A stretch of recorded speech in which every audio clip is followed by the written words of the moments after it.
Bonjour à tous. Vous avez ce matin choisi la meilleure part. Vous avez choisi la meilleure part, d'être dans la présence de Dieu. Il y a toujours des combats, il y a toujours des obstacles, il y a toujours des choses qui essaient de se mettre sur notre chemin et pour nous faire dire, est-ce que ça vaut la peine que j'y aille? Est-ce que je dois y aller? Est-ce que je dois rester chez moi? Est-ce que? Mais ce matin, vous avez choisi la bonne part. Et pour cela, soyez sûrs que vous êtes bénis. Vous avez réjoui non pas le cœur d'un pasteur, vous avez réjoui non pas le cœur de votre voisin ou de votre voisine, mais vous avez réjoui le cœur du Père, celui qui est assis dans la majesté, celui qui est assis dans les lieux très hauts. C'est son cœur que vous avez réjoui ce matin en répondant présent à ce rendez-vous qui nous avait fixé. Soyez bénis, soyez-en bénis, richement bénis, abondamment bénis, pleinement bénis, totalement, complètement, parfaitement bénis. Dans le nom de Jésus. Amen. Amen. Amen. C'est difficile pour moi après de prendre la suite. Merci le groupe de louanges. En tout cas, que le Seigneur vous bénisse, qui continue de vous emmener vers cette perfection. Nous sommes bénis en tout cas par votre application, par votre sérieux, par votre motivation, par votre ferveur et votre zèle, et par votre régularité. Soyez bénis. Merci Seigneur. Je disais qu'il était difficile pour moi d'enchaîner. J'étais là, je me disais, oulala, quelle responsabilité. Après tout ce feu qu'il y a eu, comment je vais faire moi? Mais ce n'est ni par la force, ni par la puissance, c'est par l'Esprit de Dieu. Amen. Amen. De toutes les façons, ce n'est pas moi. C'est le Saint-Esprit, parce que la gloire ne me revient pas. Que je fasse mieux, que je fasse moins bien, la gloire n'est pas à moi, la gloire est à Dieu. Amen. Amen. Ce n'est rien pour moi. Amen. Nous avons commencé depuis vendredi 1er décembre. Nous sommes entrés dans notre temps de jeûne et prière. Un temps, la Bible dit que c'est un temps favorable. La Bible dit que le temps de jeûne et prière, c'est un temps favorable. Et nous voulons vraiment que ce temps soit un temps favorable. Un temps favorable pour nous, vis-à-vis de notre Dieu. Pour nos vies, pour ceux qui sont proches de nous, pour nos familles, pour nos conjoints, pour nos parents, pour nos frères et sœurs, pour l'Assemblée, pour chaque famille de l'Assemblée, mais aussi pour ceux que nous côtoyons, pour ceux qui sont autour de nous, pour ceux que nous rencontrons, pour ceux que nous croisons seulement en chemin.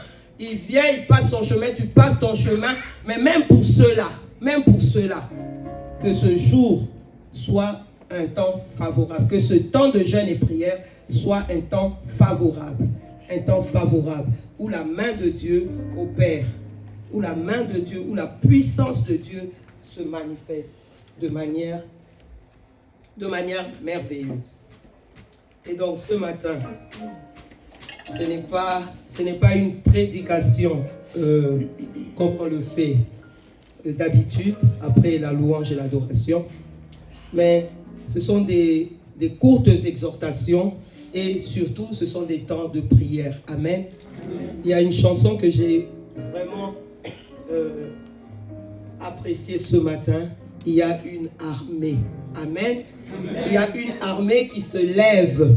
C'est pas qu'il y a une armée qui se lèvera, il y a une armée qui se lève. Et ce matin, alors que ce chant-là, nous étions en train de le chanter, je voyais tout le monde debout. Nous étions cette armée qui s'est levée ce matin. Et parce que nous nous sommes levés, nous allons continuer. Nous sommes cette armée, nous sommes levés, nous allons prier, nous allons combattre, non pas pour la victoire, parce que la victoire, Jésus-Christ nous l'a déjà donnée. Dans ce chant même, on nous a dit, il y a une puissance, il y a la victoire dans le nom de Jésus-Christ. Amen. Amen. Donc, sans plus tarder, nous allons commencer le temps de jeûne et prière. Alors, lorsque cela m'a été demandé de pouvoir apporter la parole, avec l'orientation qui a été donnée, j'étais en train de méditer dans mon cœur comment je pouvais conduire. Et le Saint-Esprit, en tout cas, m'a conduit à voir quelques personnages importants dans la Bible dont le jeûne et la prière a impacté, qui ont été impactés par le jeûne et la prière, qui ont pu être des instruments efficaces, qui ont pu être utilisés par Dieu, qui ont pu accomplir de grandes choses, qui ont pu remporter des victoires, qui ont pu fermer la gueule des lions, qui ont pu faire beaucoup de choses parce qu'ils ont été dans un temps de jeûne et prière. Et donc, sans plus tarder, nous allons prendre nos Bibles. Je vous invite à prendre vos Bibles dans le livre d'Exode.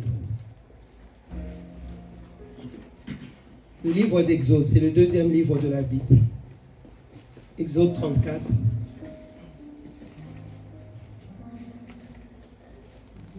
Disposez-vous à prier. Nos cœurs sont déjà prêts, hein? Nos cœurs sont préparés. Merci Seigneur pour la louange de ce jour en tout cas. Nos cœurs sont préparés. Même si nous ne le sentons pas, même si nous sommes vraiment préparés. Nous sommes cette armée qui s'est levée pour combattre ce matin. Exode 34, le verset 28 et le verset 29. Nous allons tous lire la parole de Dieu, chacun dans notre version, sinon le passage nous est mis sur le projecteur. Nous pouvons lire. À 3, nous lisons tous la parole de Dieu. 1, 2, 3. Moïse fut là avec l'Éternel 40 jours et 40 nuits. Il ne mangea point de pain et il ne but point d'eau. Et l'Éternel écrivit sur les tables les paroles de l'alliance, les 10 paroles. Moïse descendit de la montagne de Syr, ayant les 2 tables de témoignage dans sa main, en descendant de la montagne, et il ne savait pas que la peau de son visage rayonnait, parce qu'il avait parlé avec l'Éternel. Amen. Amen. Nous pouvons nous asseoir dans la présence de notre Dieu. Moïse, un homme de Dieu, un homme choisi, un homme avec une grande destinée de la part de Dieu, avec une grande destinée. Quelqu'un qui a échappé au risque, un grand risque que sa famille a pris par rapport à lui. Il a été gardé, il a été préservé. Alors que tous les premiers-nés mâles des Israéliens et des Israélites étaient tués. Ses parents ont choisi, ses parents ont décidé de le garder en vie. Une grande destinée. Parce que ses parents, en regardant cet enfant, avaient vu qu'il était beau.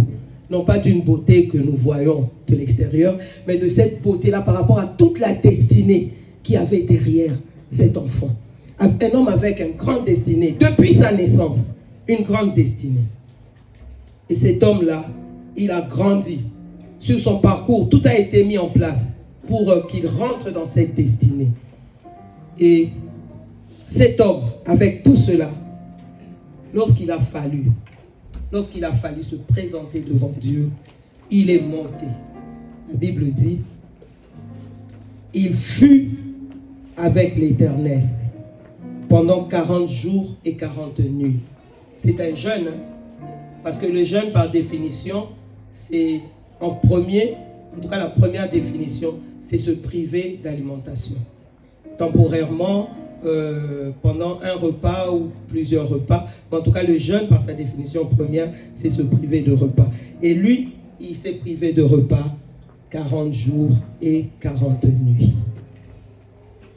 Moïse, une grande destinée, préfiguration de Christ, parce que dans la parole de Dieu, il y a une autre personne pour qui on nous dit qu'il a jeûné aussi 40 jours et 40 nuits. C'est Jésus-Christ, notre Sauveur. Amen. Mais avant Jésus, il y a eu un précurseur, Moïse. 40 jours et 40 nuits. Et pendant qu'il était dans ce temps, dans la présence de Dieu, une chose que je voudrais dire, la présence de Dieu comble tous les besoins. Amen. La présence de Dieu comble tous les besoins. N'ayons pas peur de rentrer dans le temps de jeûne et prière. Ne nous posons même pas de questions. Moi j'arriverai pas, déjà j'arrive même pas à sauter un repas. Ne nous posons pas de questions.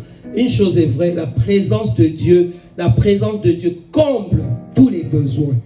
Moïse a été dans la présence de Dieu 40 jours, 40 nuits, sans manger, sans boire.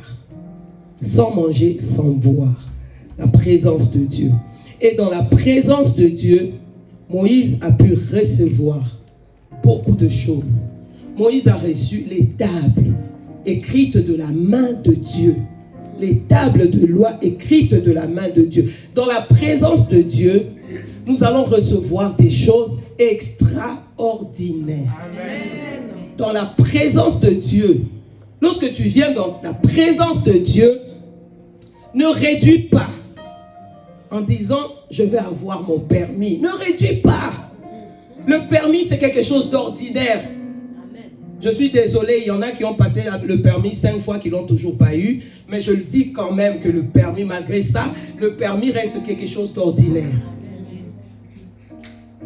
Ne réduis pas lorsque tu vas dans la présence de Dieu en te disant seulement je veux ressortir de là avec un contrat de travail. Ne réduis pas. Le contrat de travail, c'est une chose ordinaire. Même s'il y en a aujourd'hui qui ont fait 3 mois, 1 année, 2 ans sans trouver un emploi, un contrat de travail reste quelque chose d'ordinaire.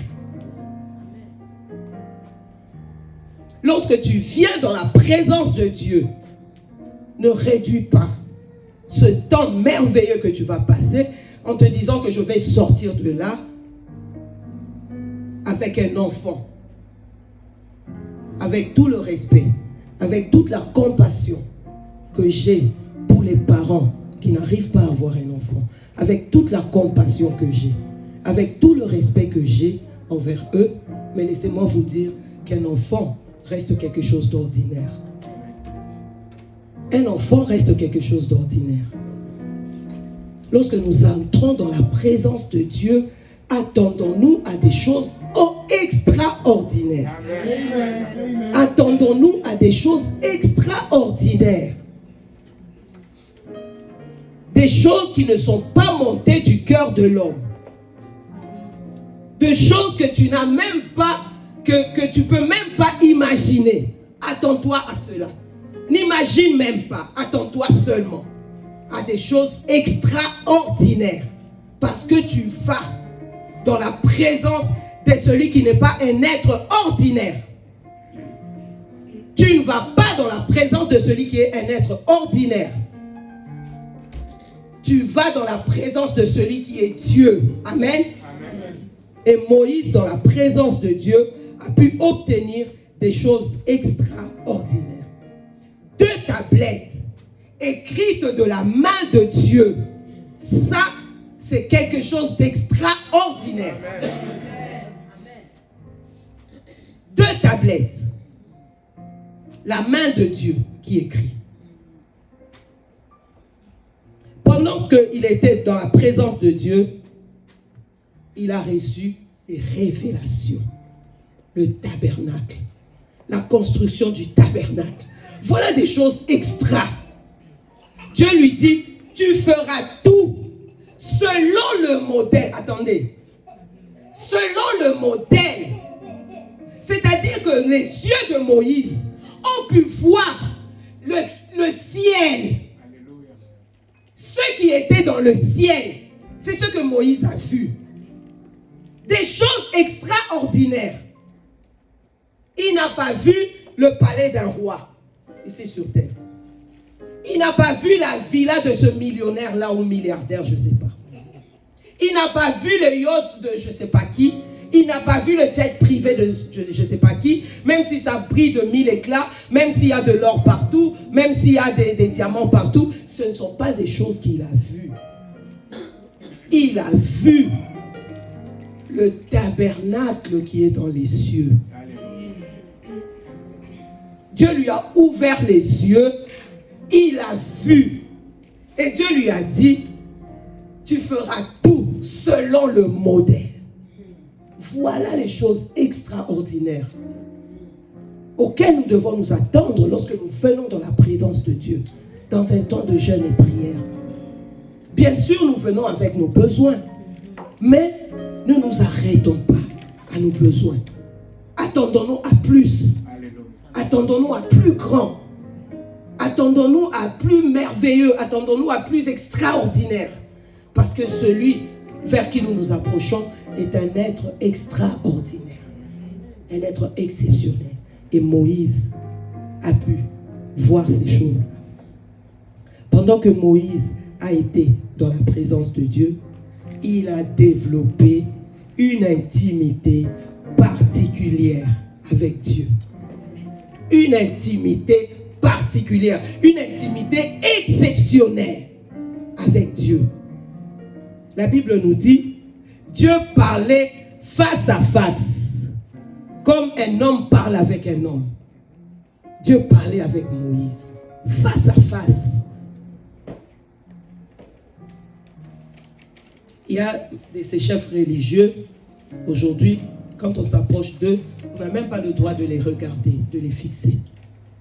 On s'approche comme ça.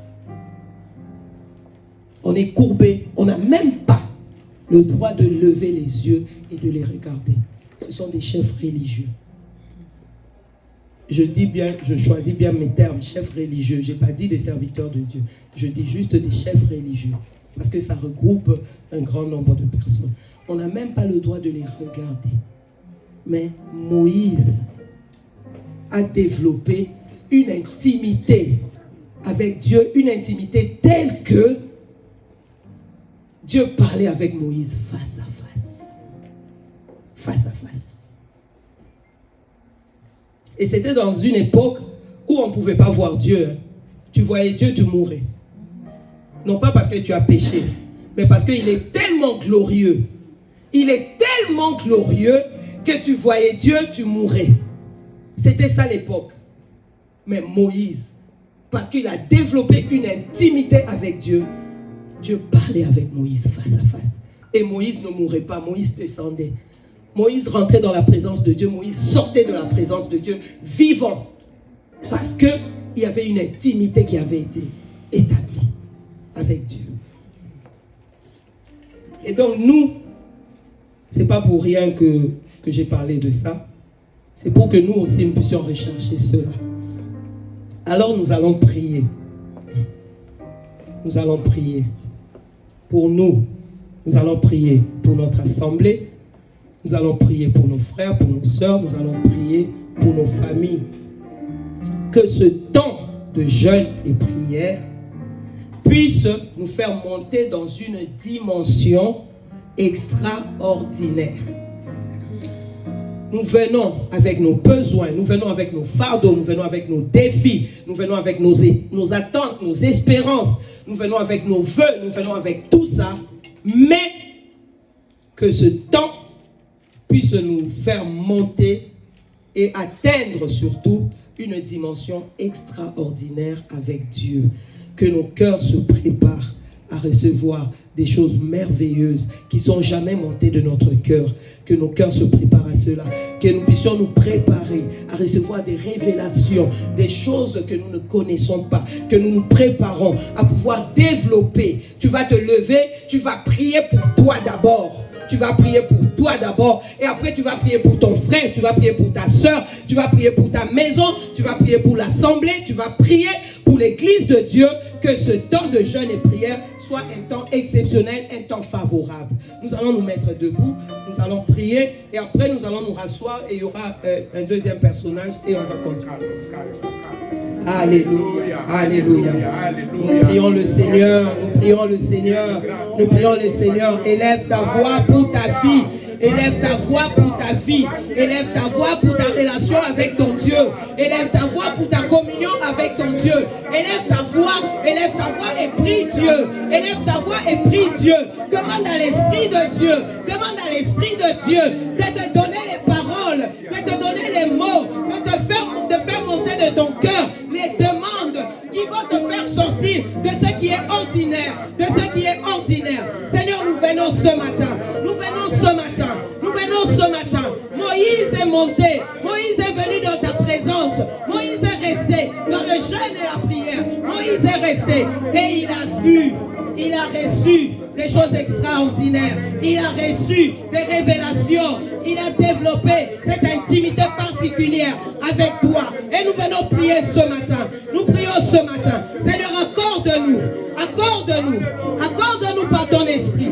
Accorde-nous par le Saint-Esprit. Accorde-nous par le Saint-Esprit. Seigneur, d'atteindre cette dimension. Accorde-nous par le Saint-Esprit. Que nous nous attendions.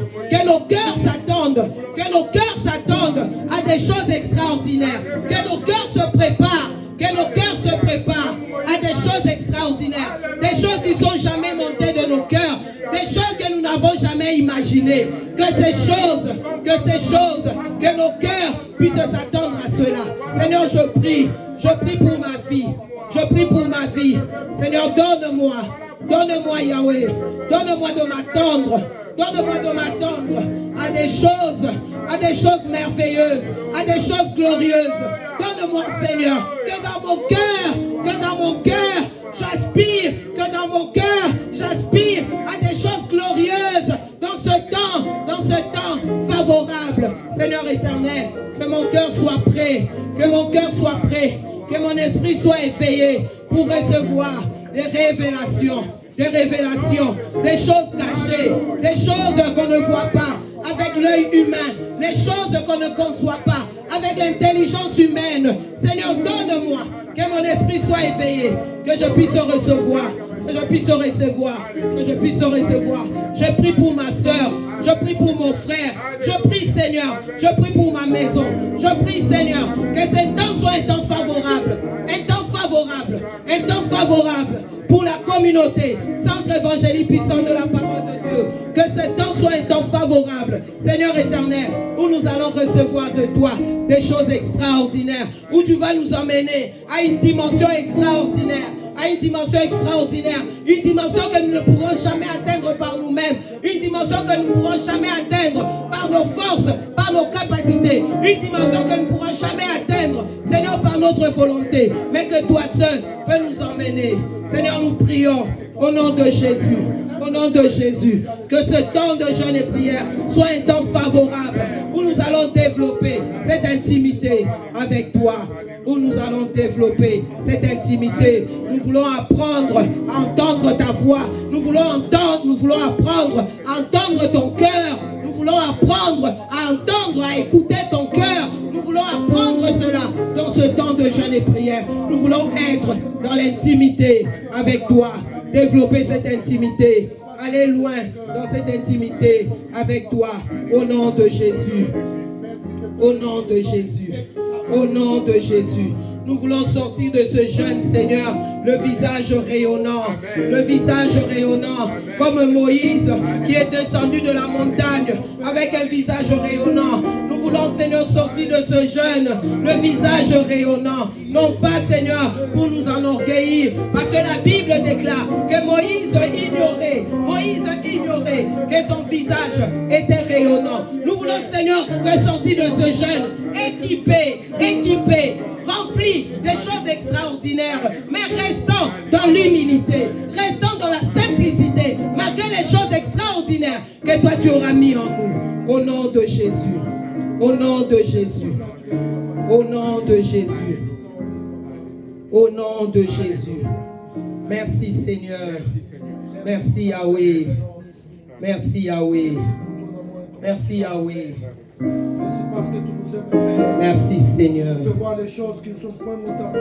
Merci Yahweh. Les choses que nous n'avons point vues. Merci les choses Seigneur. que nous n'avons point entendues, Père. Alléluia. Parce que tu nous aimes. Alléluia. Nous nous attendons à toi Seigneur. Nous nous attendons à toi Yahweh. Nous nous attendons à toi Yahweh. Nous nous attendons à toi Seigneur. Tu es le Dieu qui n'a pas changé. Ce que tu as fait hier, tu le fais encore aujourd'hui.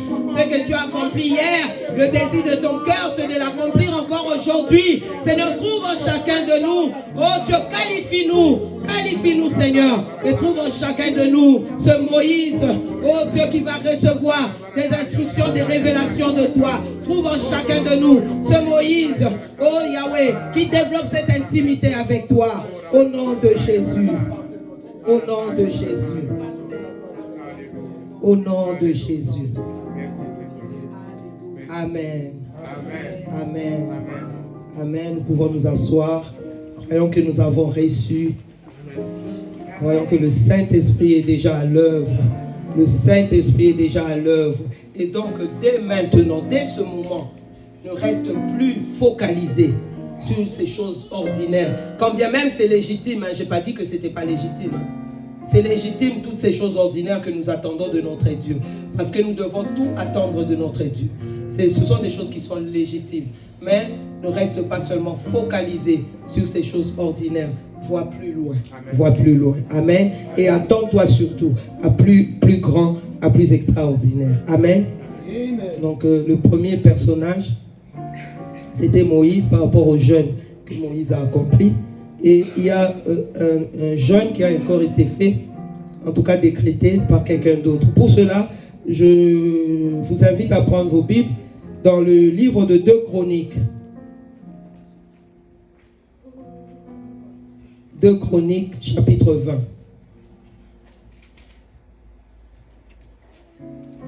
Deux Chroniques, chapitre 20. Nous lisons du premier verset au verset 3. 2 Chroniques, chapitre 20, verset 1er au verset 3. Cédric, tu peux lire pour nous, s'il te plaît. Après cela, les fils du Moab et les fils d'Ammon, et avec eux des Maonites, marchèrent contre Josaphat pour lui faire la guerre. On vint en informer Josaphat en disant: une multitude nombreuse s'avance contre toi depuis l'autre côté de la mer, depuis la Syrie, et ils sont à Hatsatson Tamar, qui est en Guédi. Dans sa frayeur, Josaphat se disposa à chercher l'Éternel et il publia un jeûne pour tout Juda. Amen. Amen. Amen. Amen. Nous sommes dans l'histoire du peuple de Dieu. Il y a des rois qui se succèdent. Et il y a eu un temps, c'est le roi Josaphat qui régnait. C'est Josaphat qui était roi. Et pendant qu'il était roi, il y a des camps ennemis qui se sont levés et qui sont venus pour lui faire la guerre, pour faire la guerre à Israël. Et donc, on a informé Josaphat. On lui a dit qu'il y a une multitude. C'est-à-dire que c'est une information déjà qui commence par décourager. C'est une information qui commence par effrayer. C'est une information qui commence par perturber. Et la Bible dit au verset 2, « Une multitude nombreuse s'avance contre toi depuis l'autre côté de la mer, depuis la Syrie. Et ils sont déjà à Hatsatson Tamar, qui est en Guédi. » C'est-à-dire qu'ils ne sont plus très loin. Ils sont venus de loin de la Syrie. Ils sont en marche. Ils ne sont plus très loin. Et c'est une multitude. On dit même une multitude nombreuse pour appuyer. Quand les gens veulent te donner une nouvelle et pour te faire voir la grandeur de la chose, ils vont exagérer. Totalement total. Voilà. Une multitude nombreuse qui s'avance contre toi. Et ils sont plus très loin, ils sont à En-Guédi. Et la Bible dit au verset 3, dans sa frayeur, et oui, tout roi qu'il était, il avait aussi une armée. Et le peuple d'Israël, depuis, ils sont quand même, ils sont habitués à combattre. Ils ont eu des guerres, ils ont eu des victoires. Donc, ce n'est pas un peuple qui est novice en ce qui concerne la guerre. Ils sont habitués, ils sont exercés à cela. Mais tout roi d'Israël qu'il était, Josaphat a eu peur. Et nous, il peut nous arriver des messages comme ça, des nouvelles comme ça, qui nous font peur. Il peut nous arriver. Tu te sens pas bien, tu dis, depuis quelques jours, je me sens pas bien, je vais aller voir le médecin. Tu vas voir le médecin te dit, il faut faire un bilan sang. D'habitude, quand tu fais un bilan sang, tu as tes résultats qui te viennent directement chez toi. Sauf que cette fois-là, le médecin t'appelle pour te dire, il faudrait que tu viennes en consultation. Déjà, d'habitude, c'est toi qui appelles le médecin pour avoir une consultation. Mais cette fois-là, c'est le médecin qui t'appelle pour une consultation. Tu as peur. La frayeur peut venir. Tout enfant de Dieu que nous sommes, nous pouvons avoir peur. Les mauvaises nouvelles font peur. Les mauvaises nouvelles font peur. Les mauvaises nouvelles perturbent. Nous pouvons paniquer. Et c'est ce qui est arrivé à Josaphat, un grand roi sur Israël. Mais dans sa frayeur, la Bible nous dit, il ne s'est pas lamenté, Il n'a pas dit pourquoi pendant mon règne, pourquoi le règne de l'autre, il n'y a pas eu ça, pourquoi. Non. Dans sa frayeur, Josaphat se disposa à chercher l'Éternel. La bonne réaction que nous devons avoir. Lorsque tu as une nouvelle qui te fait peur, parce que tu ne sais pas comment va être l'avenir, tu ne sais pas qu'est-ce qui va se passer, tu ne sais pas, tu as peur de tout, la bonne réaction, dispose ton cœur à chercher Dieu. Dispose ton cœur à chercher Dieu. Et Josaphat, il n'a pas fait seul. Il n'a pas fait seul. Il y a de ces combats que tu ne vaincras pas seul, que tu ne pourras pas vaincre seul. Tu as besoin d'avoir une armée derrière toi. Tu as besoin d'avoir un soutien derrière toi. Tu as besoin. Quand bien même tu es l'homme qui parle face à face avec Dieu, il y a de ces combats, il y a de ces défis, tu as besoin d'avoir du soutien derrière toi. Et Josaphat, le roi, il n'a pas publié, il n'a pas demandé à ses proches collaborateurs de pouvoir faire un temps de jeûne avec lui.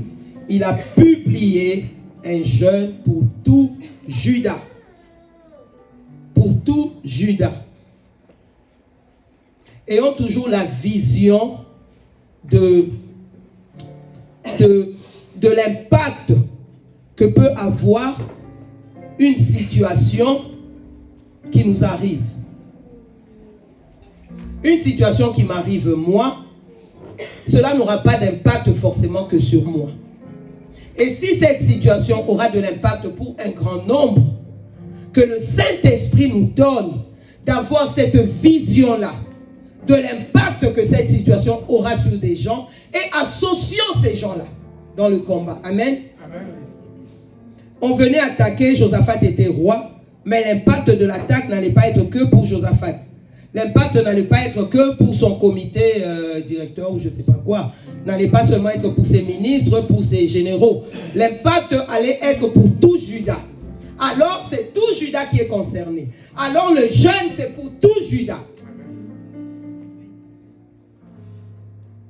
Lorsqu'on va t'annoncer une maladie, c'est toi qui vas être malade. C'est ta chair qui va être diminuée. C'est toi qui vas avoir des complications dans ta chair. Mais quel impact cela va avoir? C'est ton conjoint, le premier qui va être touché. Ce sont tes enfants qui vont être impactés par cela. C'est ton église qui va être impactée par cela. C'est ta famille, tes parents, tes frères et sœurs qui vont être impactés. Alors, lorsque tu reçois quelque chose comme ça, que le Saint-Esprit te donne de voir l'impact que cela va avoir autour de toi et associe ces personnes-là dans le combat. Amen. Amen. Il y a maintenant une mode parmi les chrétiens, et pour ça je déplore, en tout cas je le dis en regardant la caméra, je déplore les serviteurs de Dieu qui sont là à s'aimer la peur de ta sœur en Christ, de ton frère en Christ, pour dire méfie-toi, tu ne sais pas qui est assis à côté de toi, il est là, il te sourit mais il ne t'aime pas. On est en train de s'aimer un mauvais grain dans le cœur des chrétiens. Et c'est la mode aujourd'hui. On se méfie de son frère chrétien, on se méfie de sa sœur chrétienne, on se méfie même de son pasteur. On se méfie de son pasteur. On a quelque chose, surtout il ne faut pas dire au pasteur. On se méfie. Et ça vraiment je le déplore. Parce que ce n'est pas ça l'amour que Christ a mis dans nos cœurs. Ce n'est pas ça. Lorsque tu vis, lorsque tu traverses une situation et tu as conscience que cela impacte ou que cela impactera ceux qui sont autour de toi, associe-les dans ce combat. Amen. Associe-le. Ils ont droit de combattre parce qu'ils seront impactés. Ils ont le droit de combattre.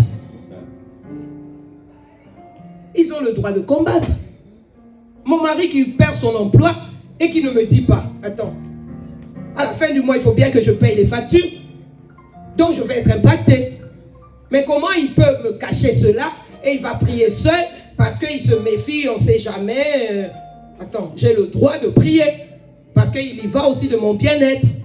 J'ai le droit de combattre pour que tu retrouves un travail, pour que moi je paye mon loyer, que je dors tranquille. Amen. J'ai le droit. Comment tu as une maladie et tu sais que tu ne pourras pas pendant un temps rendre visite à ton père ou à ta mère qui habite à 500 km et tu ne lui dis pas. Alors que ta maladie va impacter sa vie aussi. Il va s'inquiéter, il va se demander pourquoi mon fils ne vient plus, pourquoi ma fille ne vient plus. Il va même pécher à cause de toi. Alors que tu es son fils, il a le droit de prier pour toi.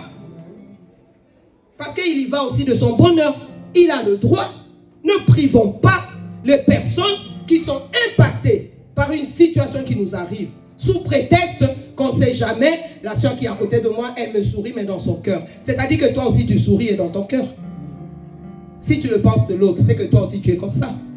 C'est que d'abord, toi, tu es comme ça. Tu souris aux gens, mais dans ton cœur, tu sais que c'est autre chose. C'est pour ça que tu prêtes l'intention aux autres. En tout cas, je déplore cela des serviteurs de Dieu. Amen. Amen. Donc, nous allons prier.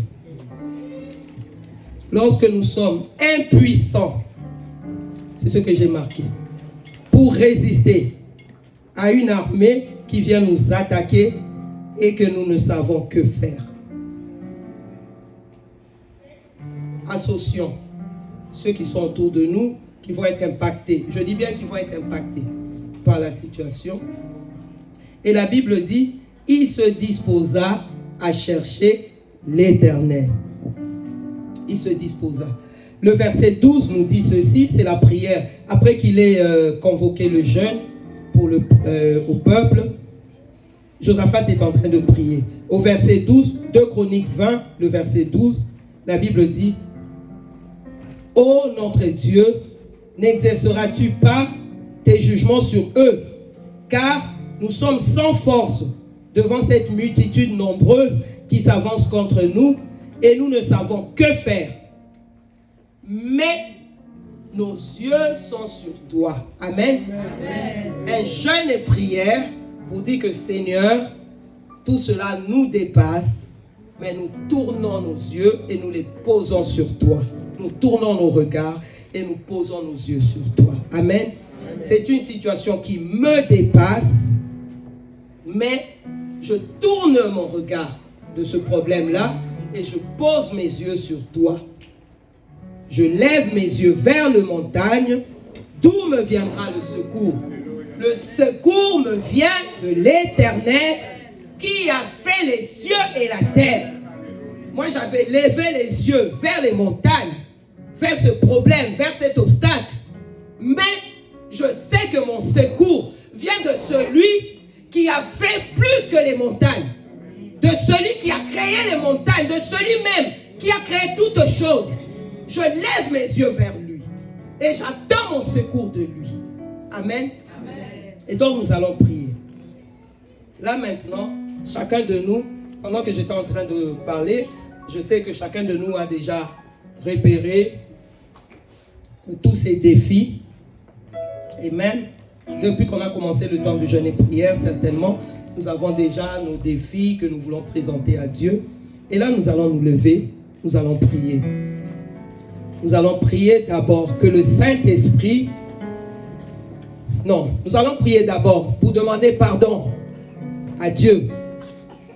Parce que nous nous sommes méfiés et nous avons caché des situations à des personnes qui étaient directement impactées par nos défis. Nous allons d'abord demander pardon à notre Dieu. Prions le Seigneur. Seigneur, nous venons devant toi, Père. Tu nous dis que ton peuple périt faute de connaissance.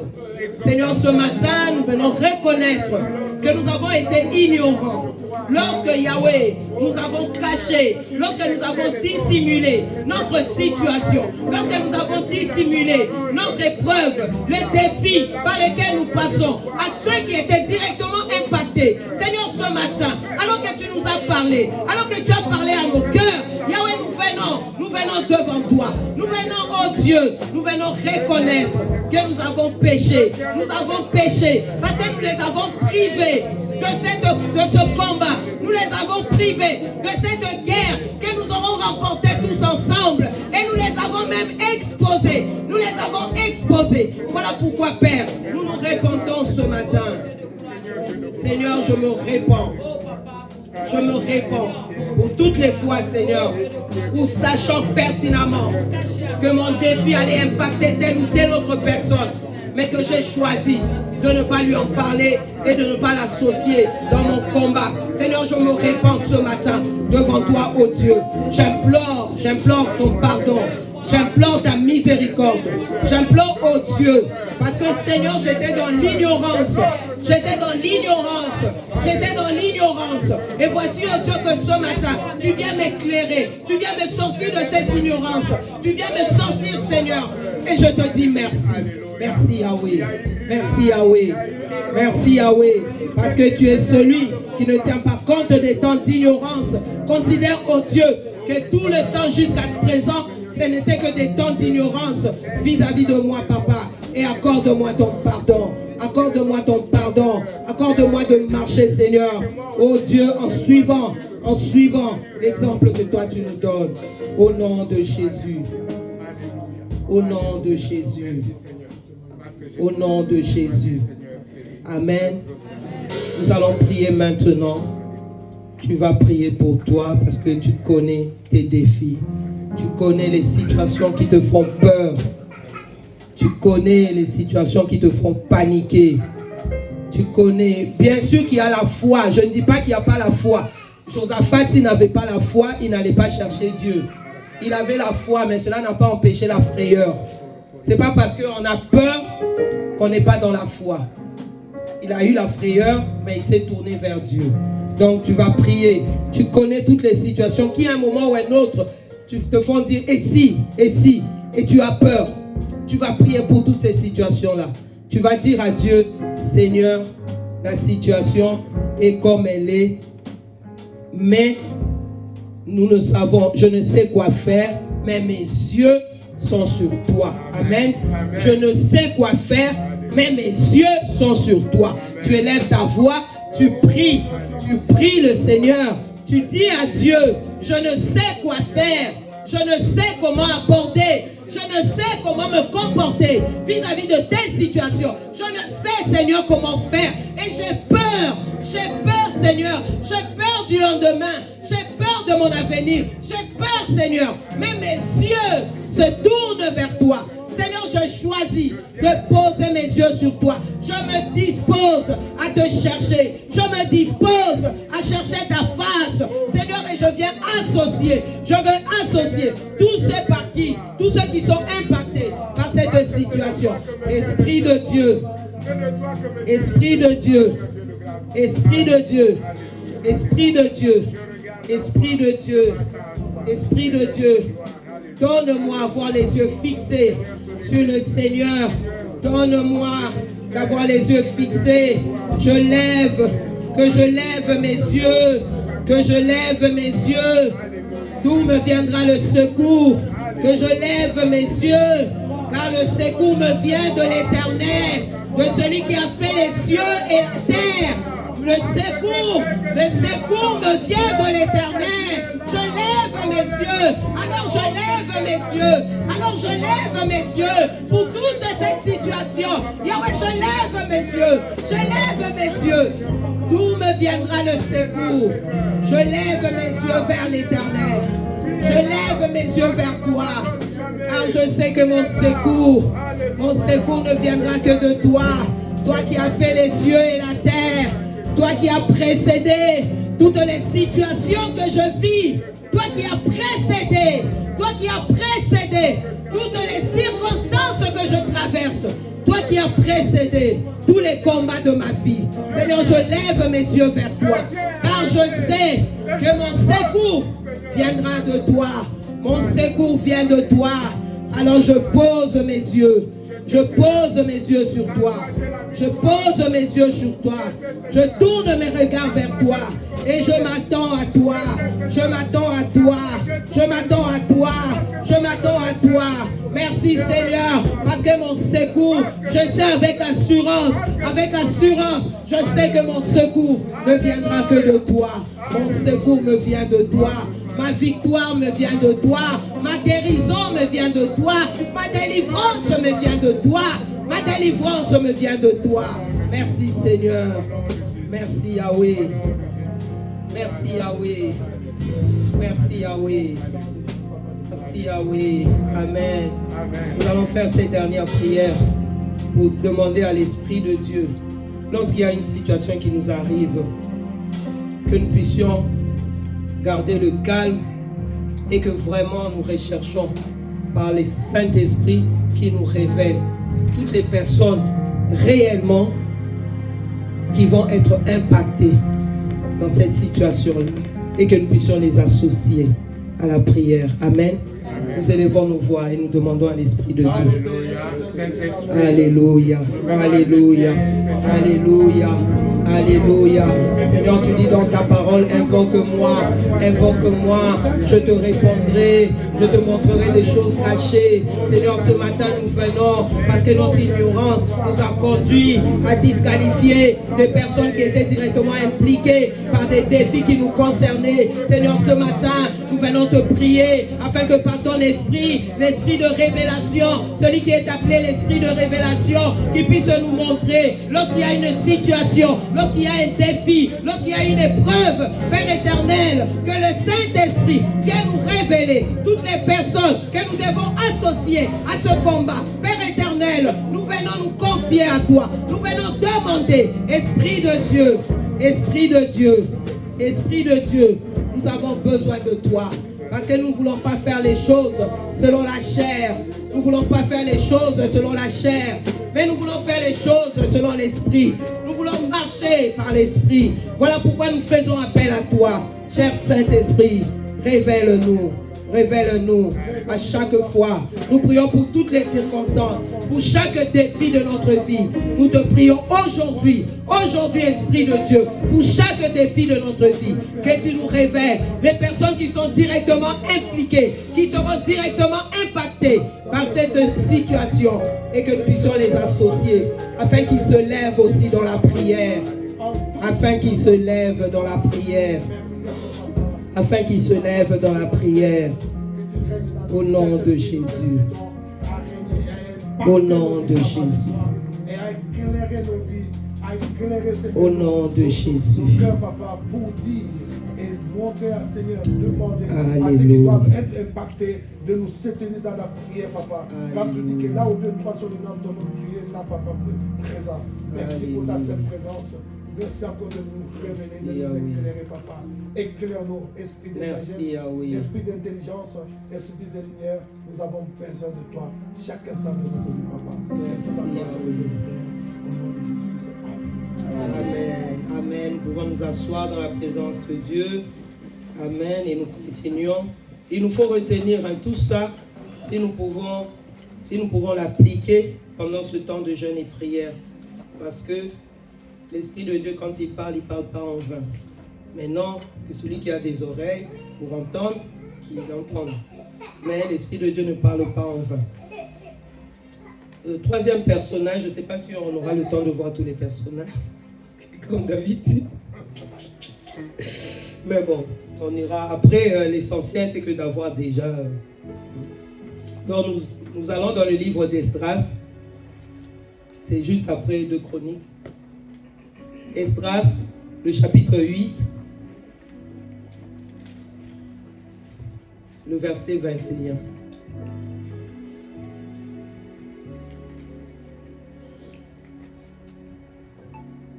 Esdras, chapitre 8, le verset 21. Cédric, tu peux nous lire, s'il te plaît. Esdras 8, verset 21. Là, près du fleuve d'Ahava, je publiais un jeûne d'humiliation devant notre Dieu, afin d'implorer de lui un heureux voyage pour nous, pour nos enfants et pour tout ce qui nous appartenait. Amen. Merci. Amen. Ça, c'est le temps de la déportation. Le peuple est détenu. Maintenant, il y a un groupe qui repart vers Jérusalem. Et dans ce groupe, Esdras était parmi ceux qui étaient à la tête. Et il devrait partir. Il a reçu l'autorisation du roi, il a reçu tout ce qu'il faut. Il a pris les enfants, il a pris les serviteurs. Et il repartait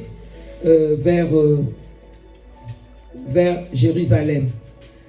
Le roi lui avait proposé une escorte. Mais Esdras n'en a pas voulu.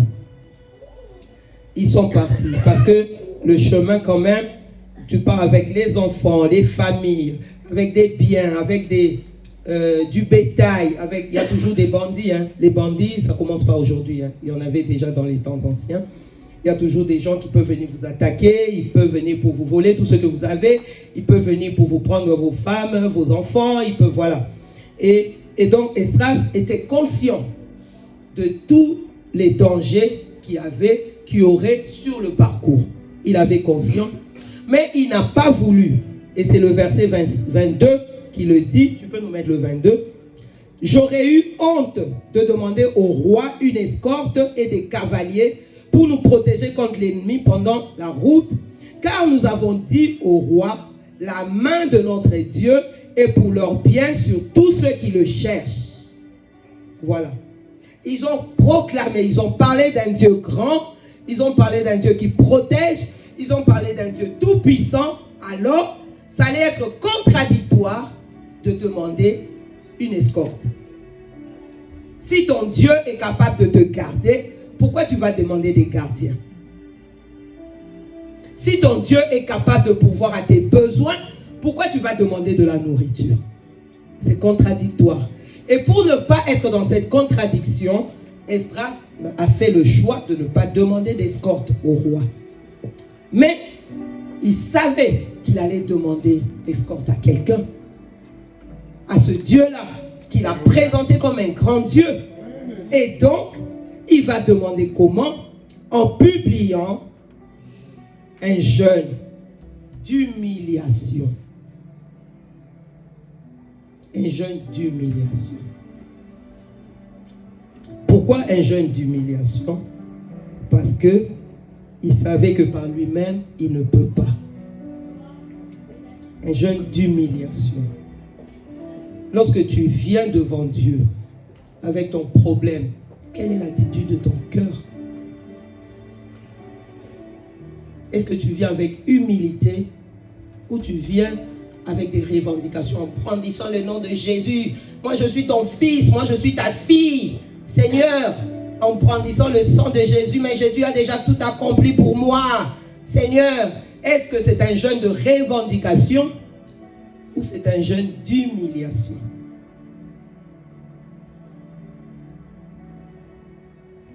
Quand nous venons, c'est légitime, hein? Nous aussi nous avons des besoins. Je peux vouloir voyager, je me dis que je prenne un temps de jeûne. C'est légitime. Mais je veux venir comment? Oui, Seigneur, toi tu m'as dit, donc je viens. Non, un jeûne d'humiliation. Pourquoi?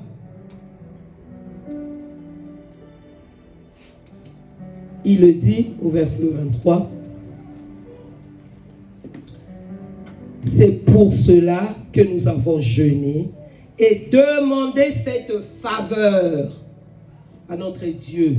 Chaque mot dans la Bible a son importance. Demandez cette faveur. Tu as besoin d'un emploi, oui. Mais lorsque tu vas demander à Dieu, c'est une faveur que tu demandes. Ce n'est pas un devoir de la part de Dieu. C'est une faveur qu'il va te faire. Lorsqu'il va t'accorder cet emploi, c'est une faveur. Tu viens devant Dieu légitimement en lui demandant de te permettre d'avoir ton diplôme, oui. mais c'est une faveur qu'il va te faire. C'est pour ça que tu vas venir dans l'humilité. Parce que tu sais que c'est une faveur. Ne crois pas que tu mérites quelque chose auprès de Dieu. Ne crois pas. À commencer par moi. Je ne mérite rien. Tout ce que Dieu nous donne, c'est par grâce. Tout est grâce. Ah non, parce que moi je respecte tes ordonnances. Moi, je prie tous les jours 3 fois. Moi, je ne regarde pas la femme de l'autre avec un œil envieux. Moi, je ne critique pas les autres. Moi, je ne mens pas. Moi, je ne vole pas. Moi, je ne triche pas. Moi, je suis saint. Alors, tu me dois. Non. Malgré tout ce que tu es là, et c'est très bien que tu sois comme ça, parce que tu es chrétien, c'est comme ça que tu dois être. Tu dois mener une vie de sanctification. Tu dois. Mais cela n'oblige pas Dieu à te donner quoi que ce soit. Tout ce que Dieu te donne, c'est une faveur qu'il te fait. Et pour cela, quand tu t'approches de lui, c'est dans l'humilité. Lorsque nous nous engageons dans un jeûne pour obtenir quelque chose de la part de Dieu, c'est un jeûne d'humiliation. Un jeûne d'humiliation. C'est ce que Esdras a fait. Un jeûne d'humiliation. Pour obtenir une faveur. Ne croyons pas que nous allons forcer la main de Dieu en jeûnant. Non. On ne jeûne pas pour forcer la main de Dieu. On ne jeûne pas pour coincer Dieu et il n'a plus d'autre choix que d'agir. Non. Il reste souverain dans ses décisions. Dans la décision de t'accorder ou de ne pas t'accorder, il reste souverain. Tu ne viendras pas le coincer, tu ne viendras pas le forcer, tu ne viendras pas l'obliger. Il reste souverain. Et lorsqu'il t'accorde, il te fait une faveur. Tout est grâce, afin que personne ne se glorifie. Et que toute la gloire ne revienne qu'à lui. Tout est grâce.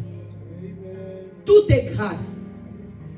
Et donc, lorsque nous nous engageons dans un jeûne comme ça, parce que nous avons besoin de demander, et c'est légitime, je le réponds, de demander un travail, de demander une guérison, de demander une réconciliation, de demander, je ne sais pas quoi, un enfant. C'est légitime. Mais ça reste dans la souveraineté de Dieu. Ce n'est pas parce que tu auras jeûné 40 jours que forcément Dieu va te l'accorder. Non. Il reste souverain.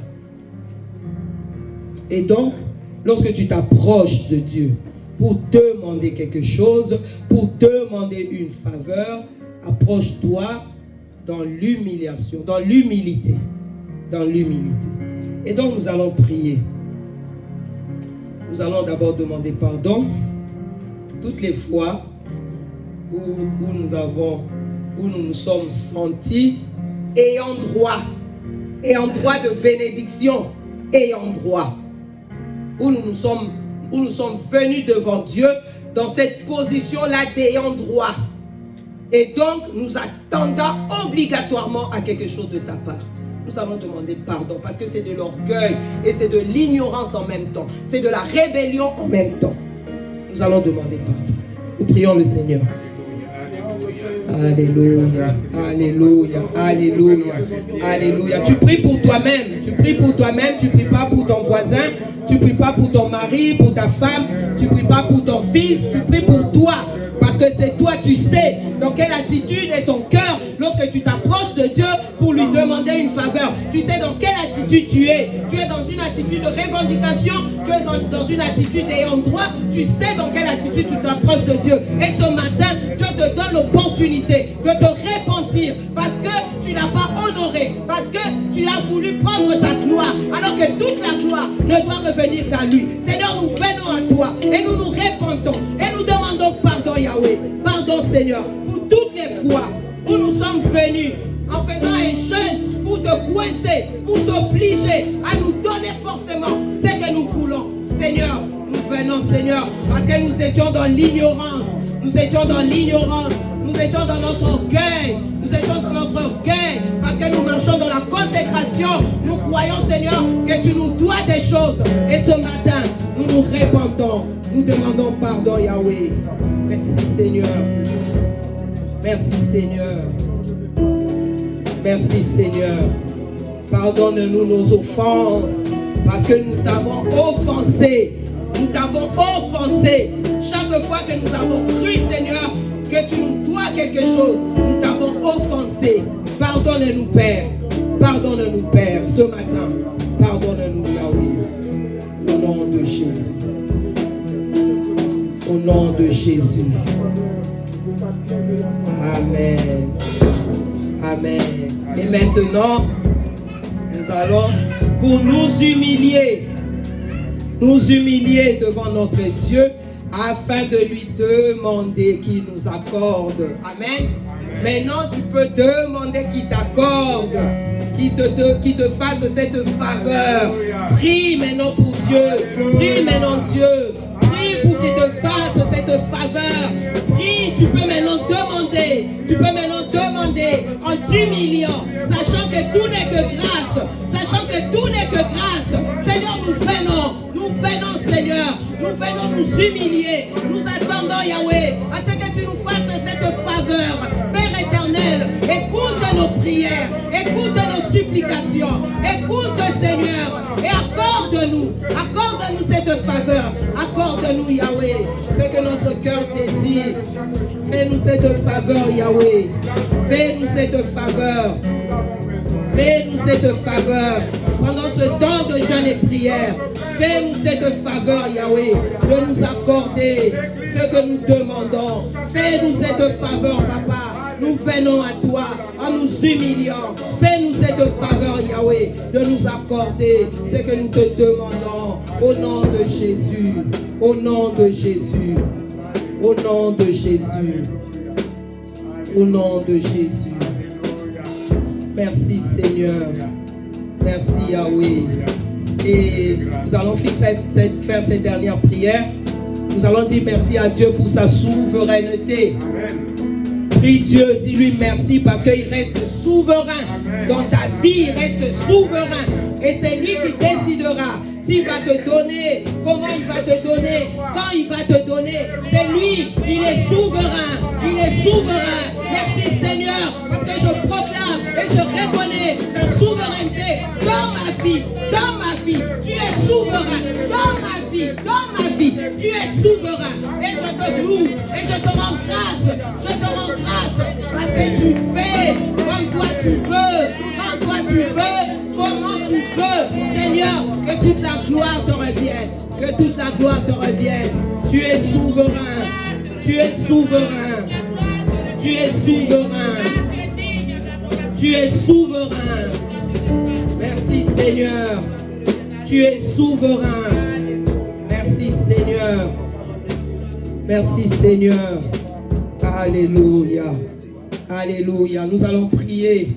Nous allons demander la faveur de Dieu pour qu'il assure notre sécurité. Nous savons que les fins d'année, c'est des moments importants. Donc nous allons prier le Seigneur qu'il puisse assurer la sécurité pour nos vies, pour nos familles, pour nos enfants, pour nos parents, pour l'assemblée, qu'il puisse assurer la sécurité pour cette fin d'année et pour l'année qui va venir. Prions le Seigneur qu'il nous accorde cette faveur, qu'il nous accorde cette faveur, qu'il nous accorde cette faveur. Yahweh, nous venons te prier, nous venons te demander cette faveur. Seigneur, assure notre sécurité, assure la sécurité de nos familles, assure la sécurité de nos familles, de nos enfants, de nos parents, assure la sécurité de la communauté centre évangélique, de chaque famille, de la communauté. Seigneur, assure la sécurité. Nous venons te demander cette faveur, Père, en cette fin d'année et pour l'année à venir, Père. Nous venons nous recommander à toi. Nous venons nous recommander à toi. Nous venons demander cette faveur auprès de toi. Merci Yahweh. Merci d'assurer notre sécurité. Merci d'assurer notre sécurité. Merci d'assurer notre sécurité. Au nom de Jésus. Amen. Amen. Il y a trois personnages encore. mais nous n'allons pas prier. Je vais juste citer et dire 2-3 mots par rapport à ça. Nous allons pouvoir continuer à méditer chez nous. Donc, il y a Néhémie. Tu peux nous mettre, s'il te plaît, Néhémie 1. Néhémie 1. Néhémie 1, le verset 4. Tu peux nous lire, s'il te plaît. Néhémie 1, verset 4. Lorsque j'entendis ces choses, je m'assis, je pleurais, et je fus plusieurs jours dans la désolation. Je jeûnais et je priais devant le Dieu des cieux. Amen. Amen. Il dit lorsqu'il a entendu. Lorsqu'il a entendu des choses, il a eu des nouvelles, il a demandé des nouvelles de Jérusalem, on lui a dit, oulala, c'est la catastrophe, tous les murs sont ébranlés, il n'y a plus rien qui va. Donc, il a été dans la consternation, dans la désolation, il s'est assis, il a pleuré. Mais il ne s'est pas arrêté à ça. Il ne s'est pas seulement assis, il a pleuré, il a été dans la désolation, non. Il a prié et il a jeûné. Et vraiment, que cela soit notre attitude devant les situations. Néhémie, il faut dire que Néhémie n'était pas à Jérusalem. Néhémie n'était pas à Jérusalem. Néhémie était là où il était, que les murs soient effondrés, écroulés, abîmés. Ça ne l'impactait pas directement. C'est ce que je veux dire par là.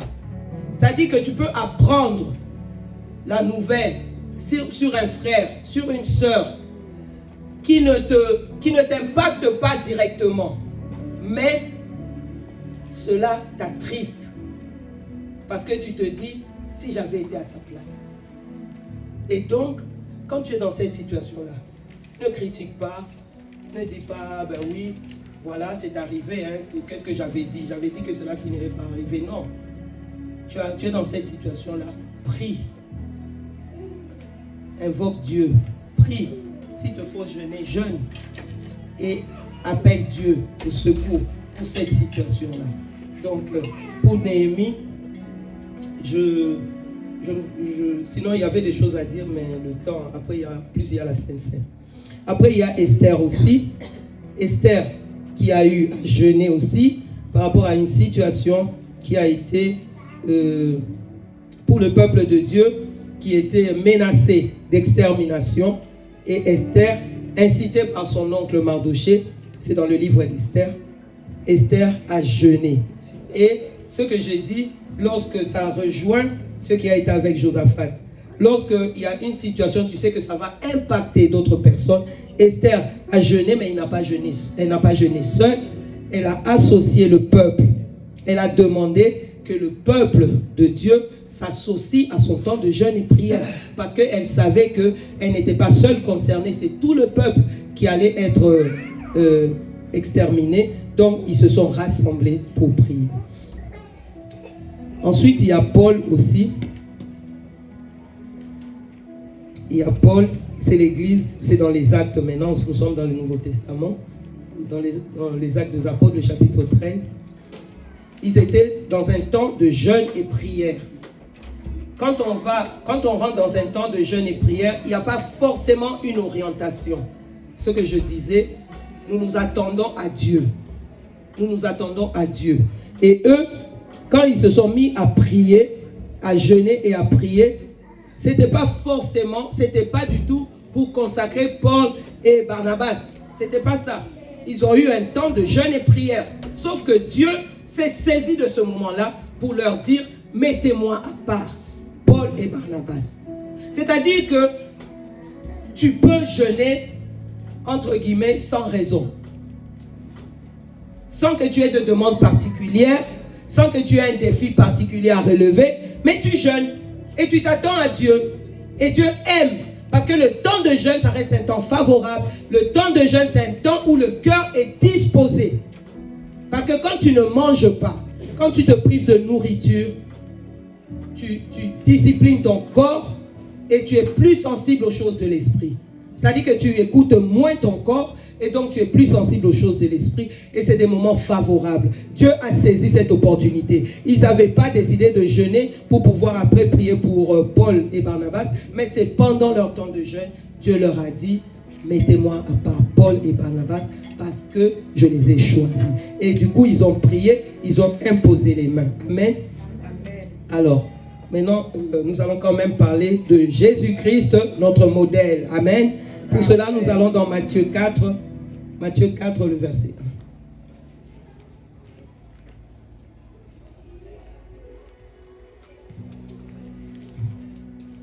Je vais dire 2-3 mots parce que notre sœur, maman Martine, nous en a parlé. C'était vendredi matin, je pense. Elle nous en a vraiment parlé. Donc,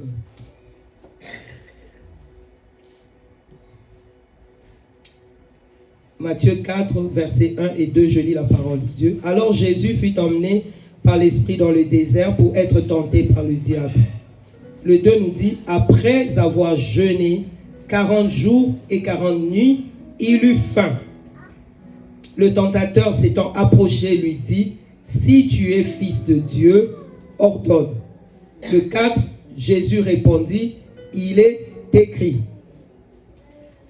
Le 5, le diable le transporta, au 6 plutôt, le diable lui dit, si tu es fils de Dieu, jette-toi en bas.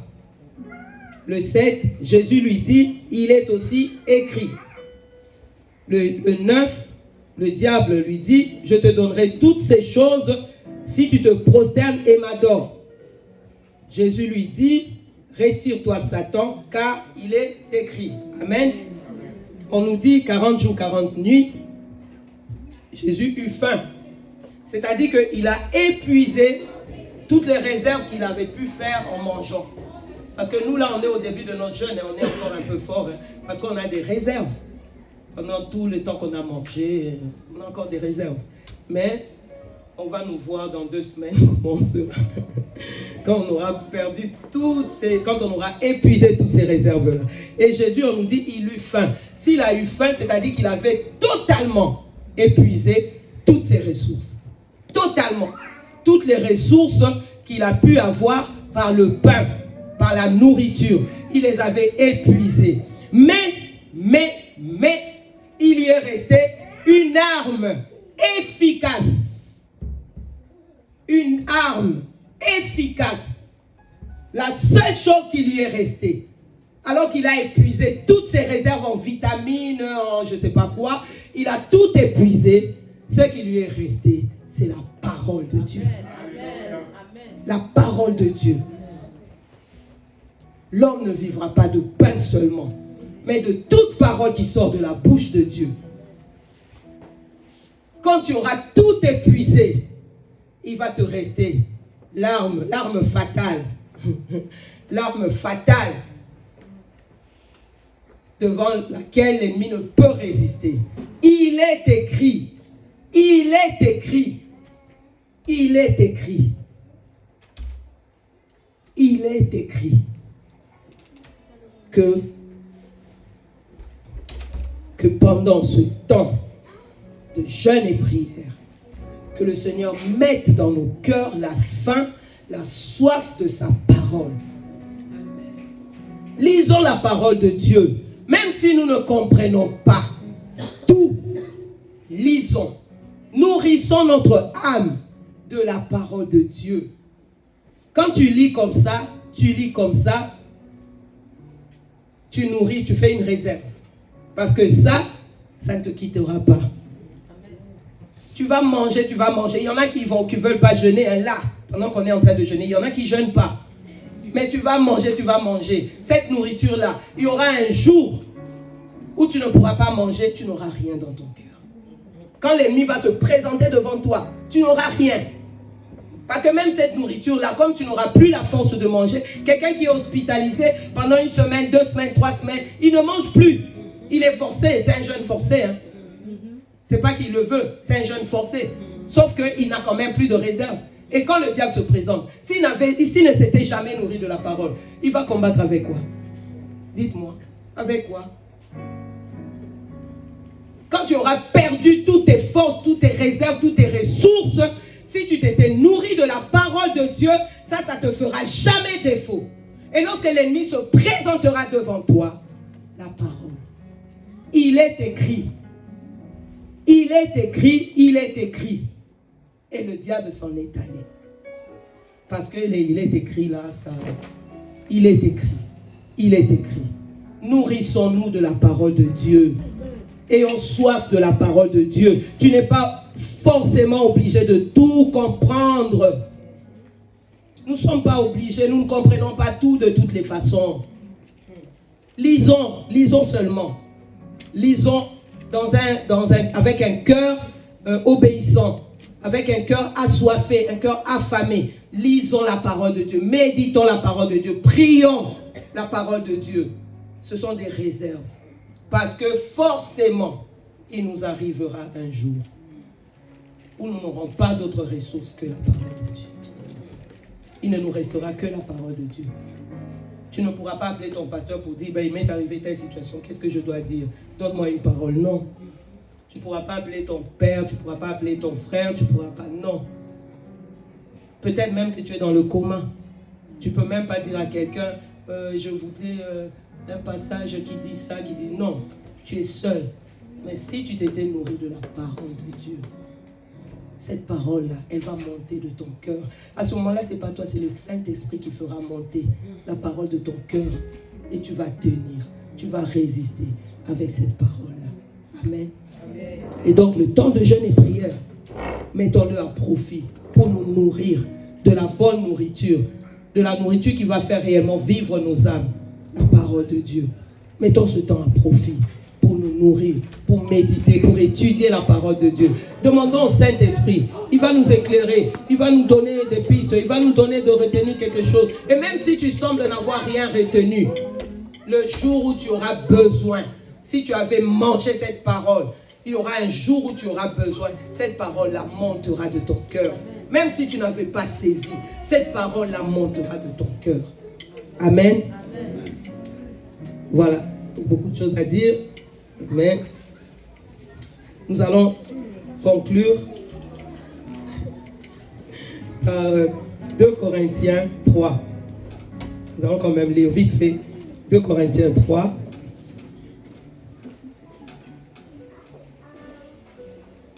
Le verset 16.